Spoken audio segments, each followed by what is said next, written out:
See, I understand you men were just playing around, but the mule, he just doesn't get it. Of course, if you were to all apologize...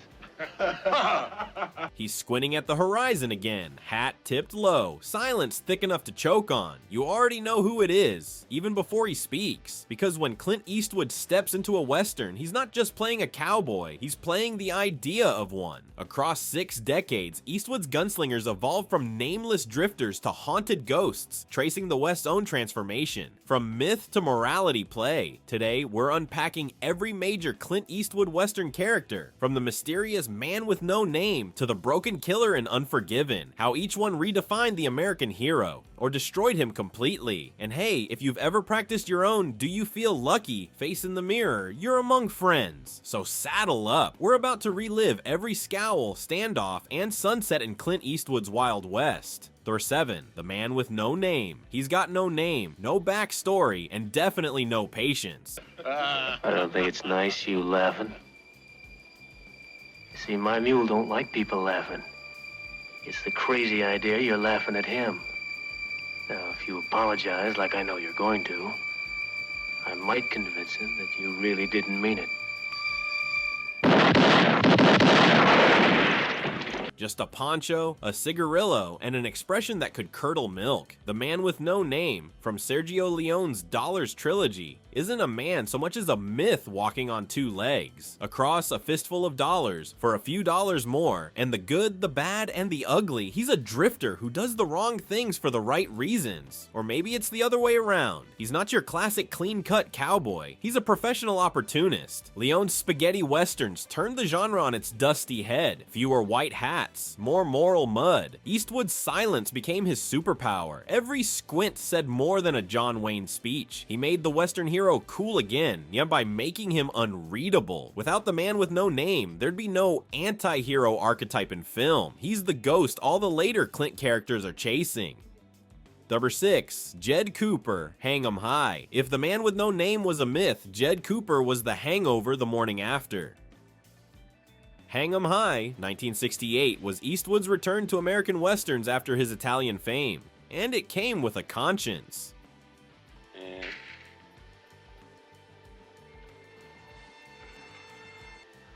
All right, Marshal, what do you say I done? You don't remember me, do you? No. When you hang a man, you better look at him.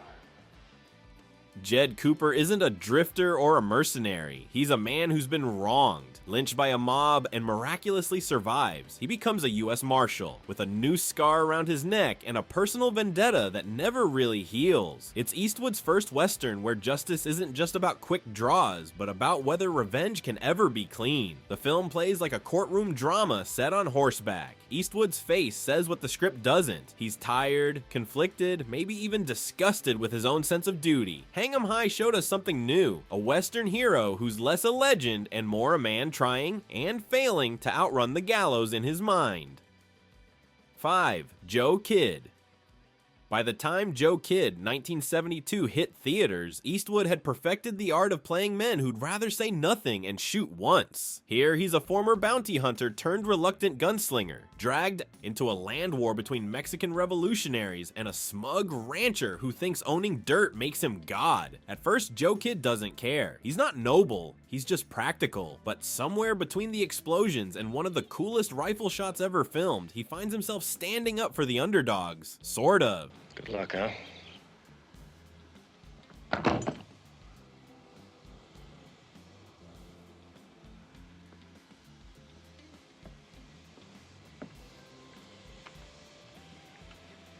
Well, that settles that.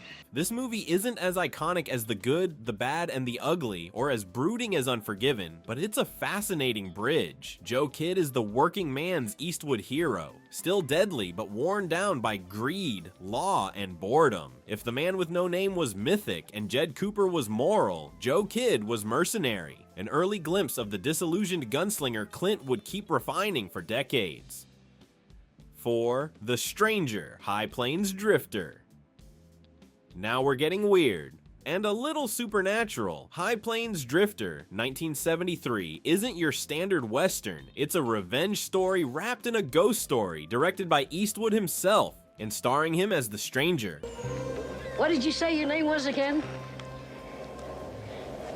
I didn't. A man who rides out of nowhere and turns a cowardly town upside down. The stranger might be human, or maybe not. He's cryptic, brutal, and strangely poetic, painting the town red, literally, before forcing its citizens to face their collective sins. Think of him as the man with no name returning from hell to collect a debt. This is Clint at his most mythic, not a hero, but a reckoning. The film feels like a twisted parable. The West isn't about justice anymore, it's about guilt, and the stranger isn't saving the town, he's condemning it. With High Plains Drifter, Eastwood stepped fully into the director's chair and used the Western to explore something darker, the price of looking away when evil rides in.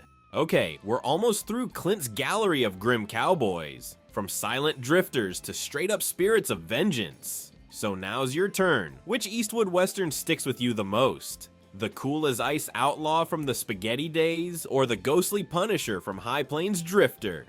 Drop your pick in the comments, and if you're still watching without blinking, go ahead and hit that like button and subscribe. You've earned your spurs. 3. Preacher, Pale Rider. When Clint Eastwood rides into town wearing a collar instead of a gun belt, you know something's up. In Pale Rider 1985, he plays the preacher, a mysterious, near-mythical figure who protects a group of poor miners from a corrupt tycoon and his hired killers. Well, I could see where a preacher would be mighty tempted by an offer. Oh, indeed. First thing you know, he'd be thinking about getting himself a batch of new clothes. Why, we'd have them tailor-made.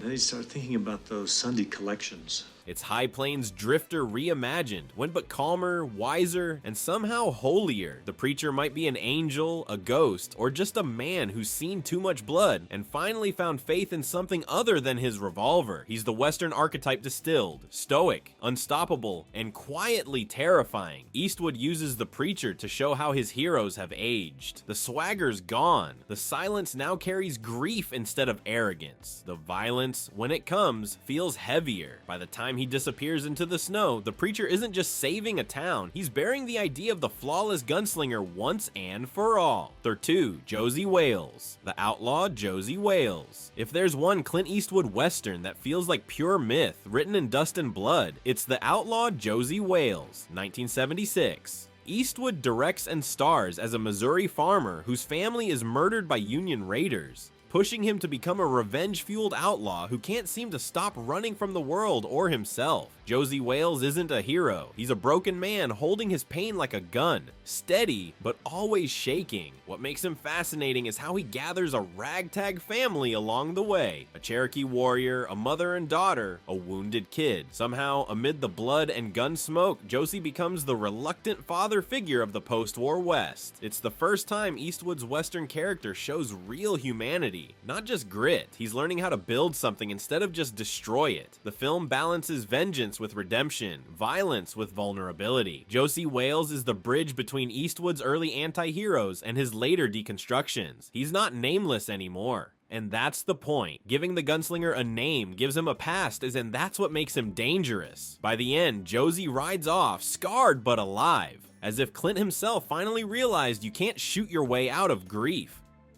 1. William Money, Unforgiven. By 1992, Clint Eastwood had spent 3 decades redefining the Western hero. Unforgiven is where he finally dismantled him. As William Money, a retired killer, widowed and worn out, Eastwood plays the ghost of every gunslinger he ever was. He's the legend dragged into the mud, haunted by the lives he took and the man he can't stop being. When Money takes one last job, it's not about justice, it's about survival. But the moment he picks up his rifle again, the film becomes a confession. Both for the character and for Clint himself. Every shot echoes through his entire filmography. Money isn't cool, he's terrifying. He's what happens when the myth of the noble killer finally collapses under the weight of reality. In his hands, Eastwood turns the Western inside out. Heroes are murderers, violence is ugly, and redemption might be impossible. When he rides away into the rain, you don't feel triumph. You feel the silence after the legend dies. Unforgiven isn't just Clint's last Western, it's the obituary for all the cowboys who came before him. I was watching you, seeing as you weren't followed. Silky and Faith, they rode off to the east and 2 deputies was following them. Across decades of dust, ponchos, and perfect squints, Clint Eastwood didn't just star in westerns, he became the Western. His characters chart a full moral evolution of the genre itself, from myth to man, from drifter to ghost, from killer to penitent. The man with no name gave us the fantasy, the faceless legend who walks away as the credits roll. Jed Cooper gave us justice. Joe Kidd gave us cynicism. The Stranger and the Preacher gave us judgment and grace. Josie Wales gave us humanity, and William Money gave us the truth. Taken together, they tell one long story about what happens when a man tries to live inside a myth. Each version of Eastwood's cowboy is peeling back another layer until there's nothing left but a tired man looking for peace, or forgiveness he'll never get. That's why Unforgiven hit so hard. It wasn't just the end of a film, it was the West itself running out of room to hide. The myth died on screen, and Clint buried it himself. So what's your favorite version of the Eastwood cowboy? The cool one, the righteous one, or the one who finally admits the price of being both?